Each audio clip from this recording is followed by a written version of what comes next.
But yeah, Sapporo bought Stone, and we were talking about kind of the decline of it today, which is big news. And I don't feel that people really know about it as much as they should, because that's kind of a big thing. I don't really know. I know Stone's been on the downslope for a long time. And we were talking earlier, they closed their tasting room in Napa. My buddy lives in Napa, and he said I think that was probably a COVID thing that probably kicked it off. But they put millions of dollars into an old historic building, couple 100-year-old building, and then they didn't pay rent for almost 2 years, and they got into a lawsuit with the city, and the city won. Shit. But I think the Berlin Stone shutting down was probably the pinnacle, the height of their success. And then Shanghai shut down. That's got to be one of the bigger cities in China, right? That's got to be the biggest city in China. Shanghai, that's a really big city, yeah. Recognize, I mean, so I can't give you another city in China, or Beijing, rather. Hong Kong. But that's a weird one. Wait, no, Hong Kong's a country. But there was a weird one to shut your tasting room down in Napa. I mean, before I looked into it and talked to my buddy, because your beer needs to work in California. I get it if it doesn't sell in Berlin or in Asia, but you have a West Coast, one of the more popular West Coast beers from California, in Northern California, shutting down. That's as bad as it gets. That's not where you want to be as a brand. Well, they tried to keep it fresh, almost literally, with their like fresh buy beers, but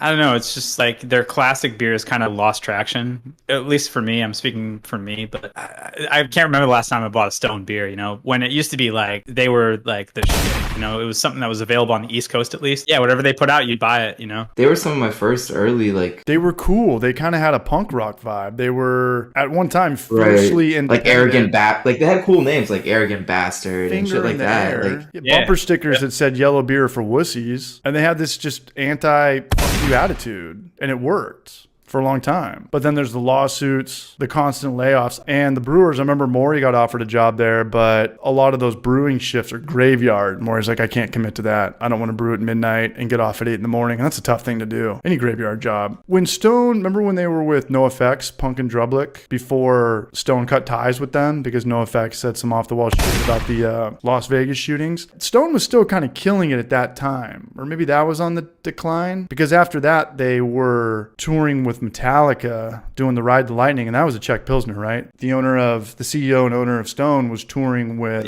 I think the beer was called Ride the Lightning or something Lightning, and I think that was kind of on the maybe decline. And then I think their last ditch effort was the hard seltzer thing, which I just think that was completely not them. They're late to the game. But yeah, the hard seltzer thing was kind of the last glimpse I caught of Stone, and then I heard about the lawsuit with Keystone. So it's just a good time to sell. I mean, I don't know how Sapporo What's Sapporo's game plan with this? I mean, you have huge space. You're the biggest probably Asian brewery in America. Who knows how big you are? Does Sapporo like have like places where they brew here in the States? I would imagine. Sapporo's right. They don't import. What I would think is right. I would think they're going to import from the United States to their country and try to sell it there as like American craft. Like that's the only thing I can think of, to be honest. What are they going to do? Are they going to do the West Coast IPA, or are they going to do the Metallica Pilsner? Stone, to me, is their West Coast. I think the West Coast IPA. It's the green bottle. Stone's always been known for their IPAs. Honestly, I think they can just call it American craft beer, and it will probably sell. But like, then, regardless but also, like the Japanese craft beers, like is already kicking up.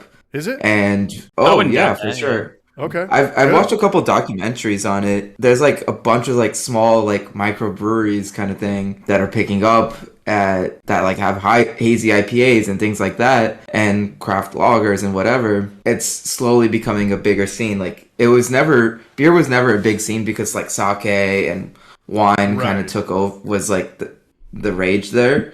But recently like craft beer has been, I think Vice did a documentary on there. I love Vice. Over there, and it was really, really good. Vice is the shit, especially in this world where everything's divided. Vice looks at everything from a neutral balance. Yeah, they don't really take like a political stance. No. Well, I think it's a power move for Sapporo. I think that it's just kind of a weird thing, like especially with Sculpin and Ballast Point. Like beers can't just go up and up and up and up forever. And from what we learned from Ballast Point, they sold high. Stone sold low. Stone was just going through so much trouble. They were just like they wanted. It was a good time to sell.